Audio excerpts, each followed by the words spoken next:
Welcome to Financial Engineering and Risk Management in Coursera. My name is Garud Iyengar. I'm a professor of operations research at Columbia University. Most of my teaching is in the BS and MS programs in financial engineering at Columbia.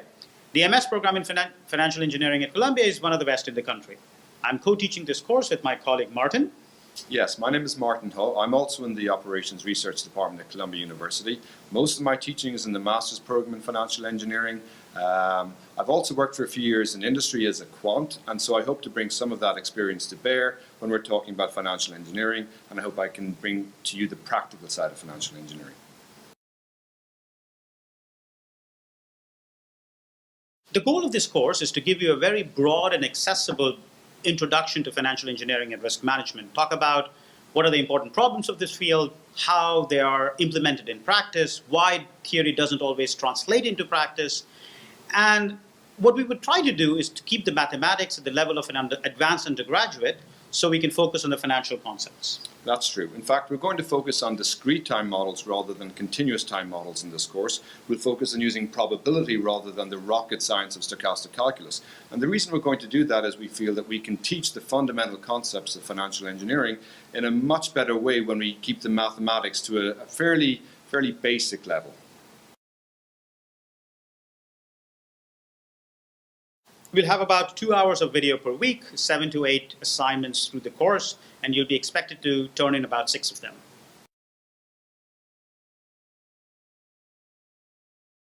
You're going to learn the key concepts of financial engineering and risk management in this course. You'll understand why portfolio optimization and asset allocation are very difficult to implement in practice.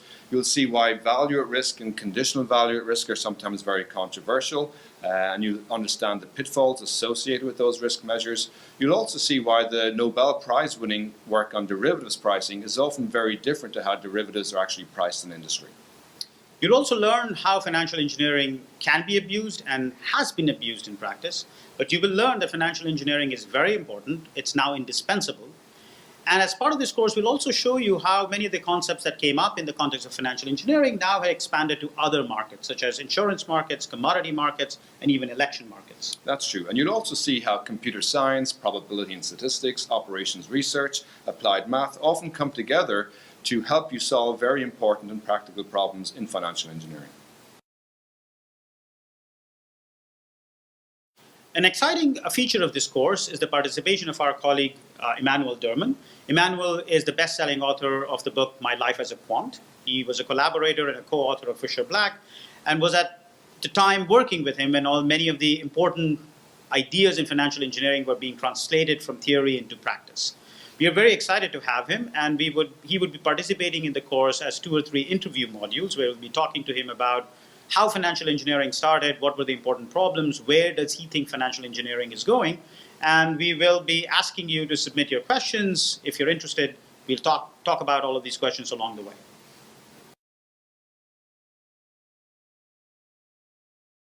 You know, there's also truth to the common complaint that the financial industry is too big and that too many of our brightest and best students enter into finance. We agree.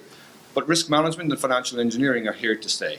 In fact, we believe that not nearly enough people are financially literate, and that includes doctors, lawyers, engineers, politicians, and regulators. In fact, we strongly believe that many of the worst excesses of the financial crisis could have been avoided if there was greater financial literacy in the general population.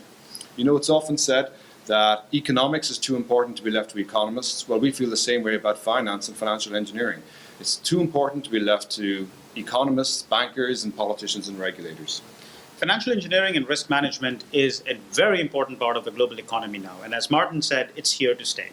This course is going to expose you to some of the most important problems of this field and hopefully encourage you to learn more. So we'll see you soon.